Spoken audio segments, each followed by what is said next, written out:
ایک دو تین شوال عید الفطر کے تینوں دن دولت والی یہ سورت جو شخص پڑھتا ہے شوال میں ہی ارب پتی بن جاتا ہے۔ 55 لوگوں کا آزمودہ۔ بسم اللہ الرحمن الرحیم۔ اللہ تبارک و تعالی نے اپنے بندوں پر احسان کیا کہ انہیں رمضان المبارک جیسا بابرکت مہینہ عطا کیا، اس میں نیکی کی توفیق دی، اللہ کے نیک بندوں نے صدقہ و خیرات کیا، قرآن پاک کی تلاوت کی، نماز تراویح کا اہتمام کیا۔ اللہ تعالیٰ نے رزق میں بھی وسعت و برکت عطا فرمائی، جس کے سبب مسلمانوں کے اندر انسانی ہمدردی اور غمخواری کے جذبات بیدار ہوئے۔ یہ سب رمضان المبارک جیسے مقدس مہینے کی برکات تھیں۔ اس مبارک مہینے کے بعد آنے والے مہینے کو بھی خاص مقام اور فضیلت حاصل ہے۔ اسلام سے پہلے عرب شوال کے مہینے کو شادیوں کے لیے موضوع نہیں سمجھتے تھے، حالانکہ یہ خیال غلط تھا۔ حضور اکرم صلی اللہ علیہ وآلہ وسلم نے حضرت عائشہ سے شوال میں ہی شادی کی تھی۔ اس مہینے کی اسلام میں بڑی عظمت ہے۔ حضور اکرم صلی اللہ علیہ وآلہ وسلم نے ارشاد فرمایا، جو شخص شوال کے روزے رکھے اور ان کے ساتھ 6 روزے شوال کے بھی رکھے، وہ گویا صائم الدہر یعنی ہمیشہ روزے رکھنے والا ہے۔ ماہ شوال میں نوافل پڑھنے کا بھی بہت ثواب ہے۔ نوافل کی ہر رکعت میں الحمد شریف کے بعد زیادہ سورۃ اخلاص اور سلام پھیرنے کے بعد زیادہ سے زیادہ درود شریف پڑھنے کا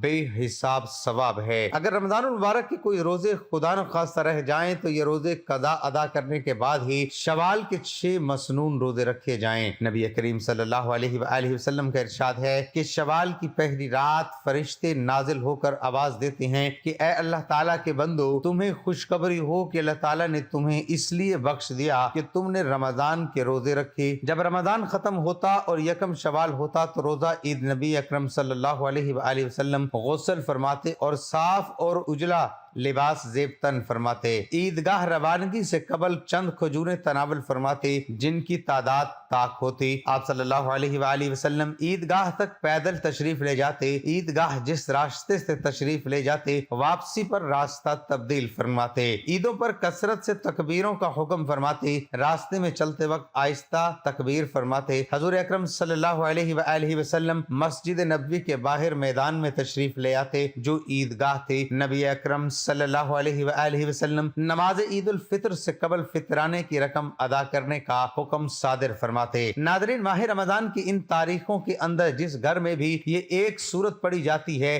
ماہ رمضان المبارک کا مہینہ ختم ہونے سے پہلے وہ گھر ارب پتی بن جاتا ہے۔ اس لیے ان تاریخوں کا ذرا خیال رکھیے گا کہ یہ تاریخیں آ چکی ہیں، وہ ایام آ چکے ہیں۔ اگر آپ ان 3 دنوں کے اندر صرف یہ ایک سورت پڑھ لیں، چند منٹوں کی یہ ایک سورت ہے، اگر گھر کے اندر پڑھ لیتے ہیں تو مالا مال ہو جائیں گے، کیونکہ یہ عام صورت نہیں ہے۔ محترم ناظرین، بڑا اہم اور بڑا قیمتی اس مہینے کا عمل بتا رہا ہوں کہ صرف 3 دنوں کے اندر روزانہ آپ نے صرف 5 منٹ میں یہ سورت آپ پڑھ سکتے ہیں۔ گھر میں اگر آپ 5 6 7 افراد جتنے بھی ہیں، ان میں سے صرف کوئی ایک شخص بھی اس کو گھر کے اندر تلاوت کر لیتا ہے، یا آپ جہاں کہیں بھی دنیا کے جس کونے میں بھی موجود ہیں، اگر آپ کے ہاں یہی تاریخ ہے جو اب شروع ہو چکی ہے، ماہ شوال کی یہ 3 تاریخیں یکم 2 اور 3 جب بھی آئیں تو آپ نے اس سورت کو صرف ایک بار اپنے گھر کے اندر خود پڑھ لینا ہے یا کسی سے پڑھوا لینا ہے۔ اگر پڑھ نہیں سکتے تو پھر کسی سے پڑھوا لیں۔ اللہ والو، یہ دن بڑے قیمتی اور بڑے اہم ہے۔ کچھ دنوں کے اوپر فضیلت حاصل ہوتی ہے، اور اسی طرح یہ جو 3 دن کا عمل آپ کو بتا رہا ہوں، 3 دن سے تو مقدر ہی بدل جاتا ہے۔ 3 دن میں انسان اس مقام پر پہنچ جاتا ہے جس کا اس نے کبھی تصور بھی نہیں کیا ہوتا۔